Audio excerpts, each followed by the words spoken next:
So I got this Rubicon Express RE 1060, 1016, whatever. Got this guy for the JKU, and it is much thicker than the fuel tank skid plate. So that's gonna add, that'll add an extra layer of protection. And I thought, well, while this is out, I might as well get it powder coated. So, because it was all scratched up underneath. This is the factory one, and this is that Rubicon Express skid. So right now what I'm doing is I'm going to line these holes up, and then once I get these holes lined up, I'm going to mark where I'm supposed to drill. See, here's one of the holes on the Rubicon Express, and that's going to have to be drilled right here somewhere. So I'm going to mark these holes, I'll drill them, and then I'm going to go get some grade 8 bolts, because the skid plate that I bought did not come with grade 8 bolts. They're supposed to, but this one didn't. Right now the only thing holding up the fuel tank is a strap right up here, and then another strap up in the front. And this plastic thing, I'm gonna have to clean that just because I'm a little OCD. So I got this lined up decently well. Here's one of the holes that I have to drill.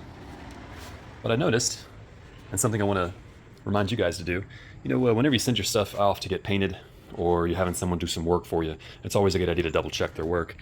Now, I didn't check this when I went to pick it up. I was in a hurry, and I may have done that. Yeah, I don't know.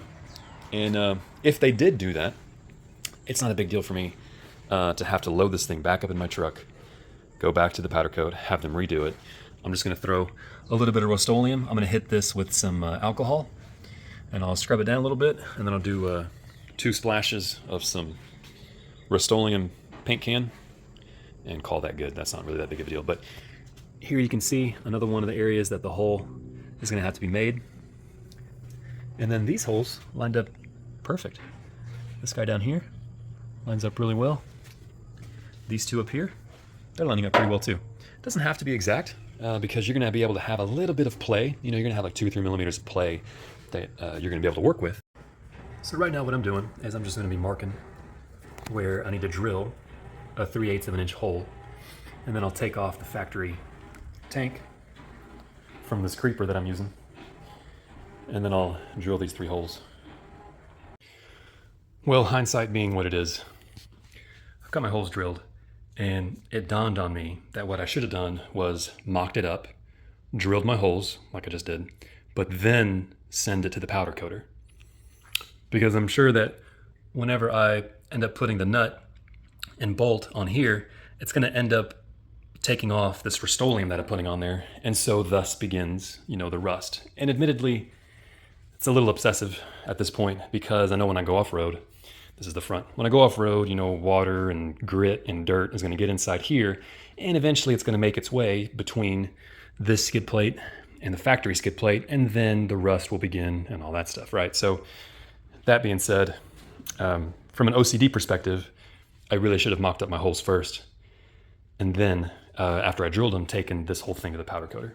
Furthermore, this is not 3/8. I mean, the directions say to get a 3/8 bolt, and I did. My holes are 3/8, thanks to this guy.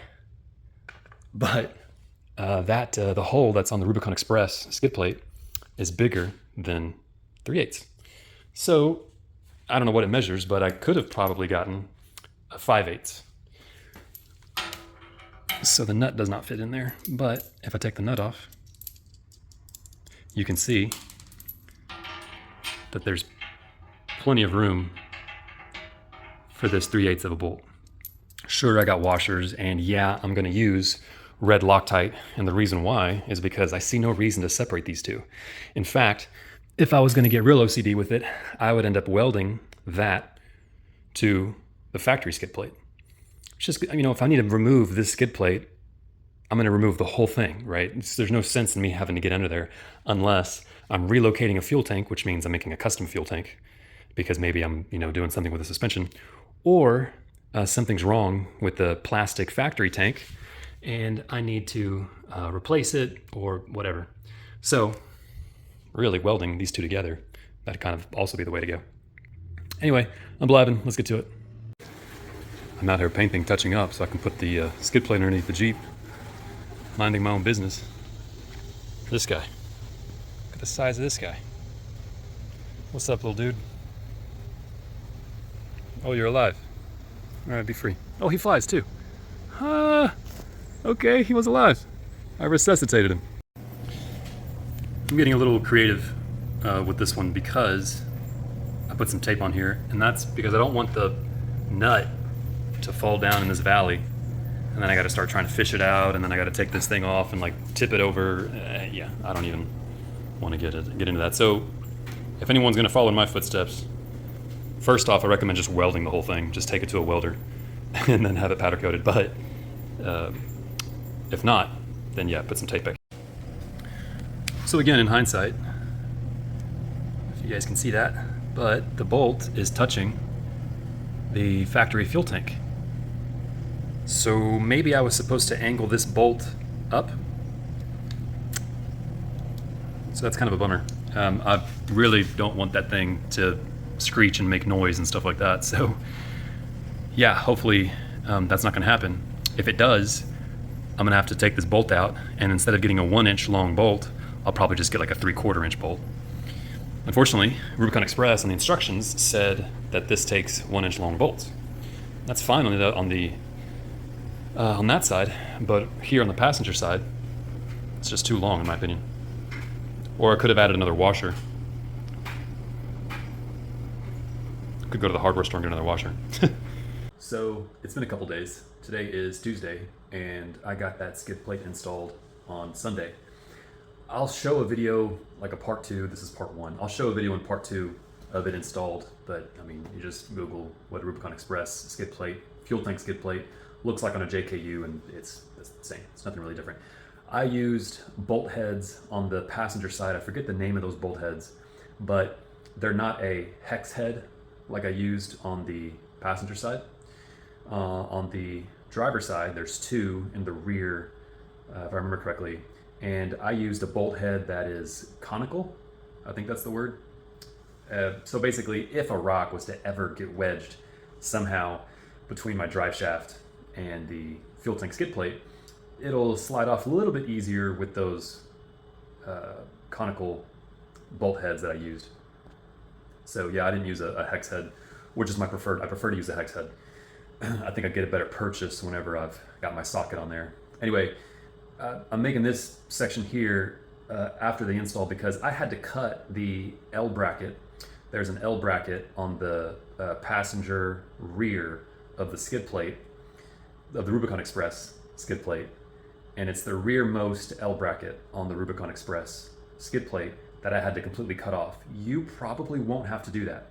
I had to do that because I've got a rough country long arm suspension lift, and the lower control arm bracket on that long arm suspension kit, I welded it to the frame.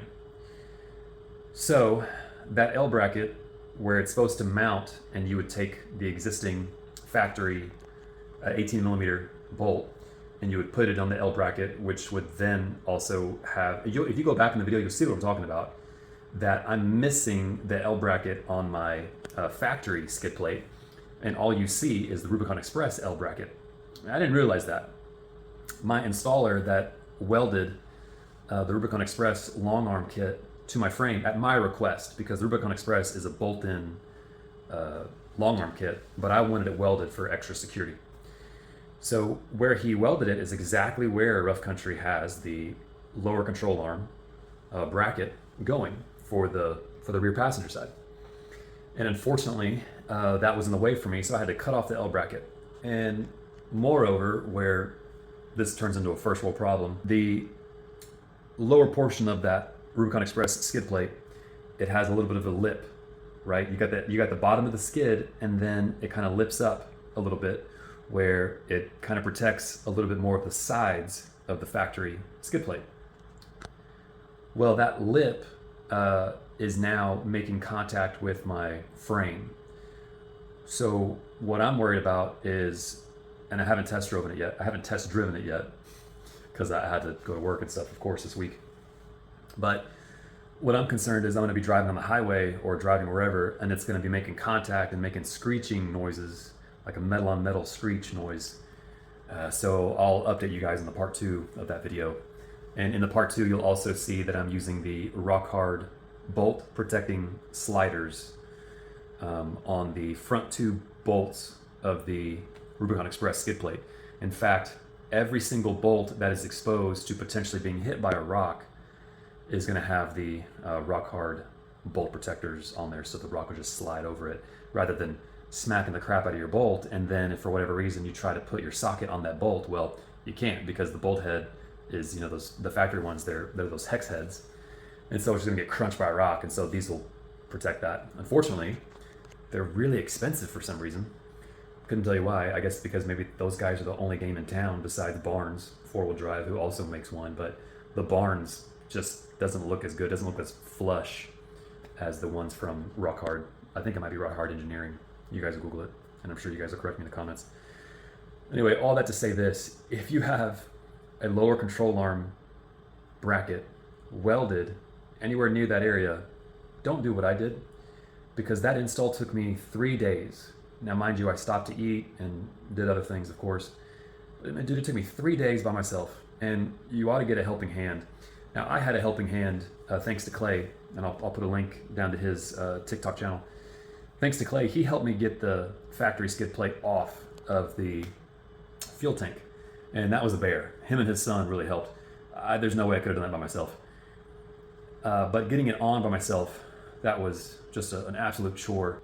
It kept falling off of my jack, because the jack is like, you know, this big, and then the skid plate is so long, and I had to balance it just right, so it was just a chore.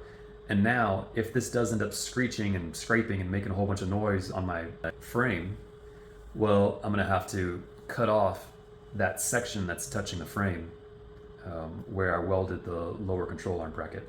So, hindsight, man. If you guys got this far, I hope you guys took a bunch of notes on what to avoid, because I sure learned a lot.